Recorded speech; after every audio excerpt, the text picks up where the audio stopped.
আচ্ছা পিয়ালি, আমাকে বলো যে এই যে পিএলআর শব্দটি আমি শুনি, এই পিএলআর করার কারণ কি, মানে পারপাসটা কি? খুব ভালো কোশ্চেন। পিএলআর এটা হচ্ছে পাস্ট লাইফ রিগ্রেশন। যদি আমি খুব শর্টে বলি, এটা হচ্ছে আমাদের কর্মের আয়না।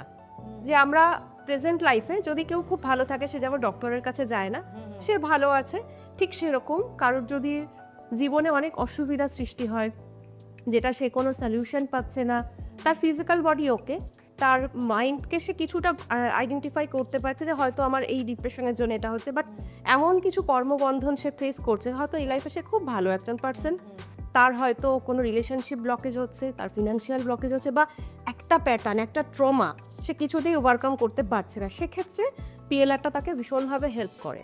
তো এই কারণে যদি যাদের কোনো ব্যক্তি এরকম আছে যে সব রকম সে চেষ্টা করে গেছে বাট সে কিছুতেই কোনো ওয়ে আউট পাচ্ছে না, সেক্ষেত্রে তার পিএলআর দেখাটা প্রয়োজন। এবং তার জন্য অবশ্যই তাকে প্রেডিকশন করে দেখতে হয়, কারণ ডিভাইন, যদি আমরা ঈশ্বরকে মানি বা না মানি, তবুও আমরা নিজেকে তো মানি, আমাদের হায়ার সেলফের পারমিশন ছাড়া কিন্তু আমাদের কিচ্ছু হয় না। সেটা যদি ইয়েস হয়, দেন পিএলআর করা তার জন্য যথেষ্ট পরিমাণের উপযোগী এবং উপকারী। সে তখন সেই প্রবলেম থেকে ওভারকাম করতে পারবে, ডেফিনেটলি পারবে। ওকে।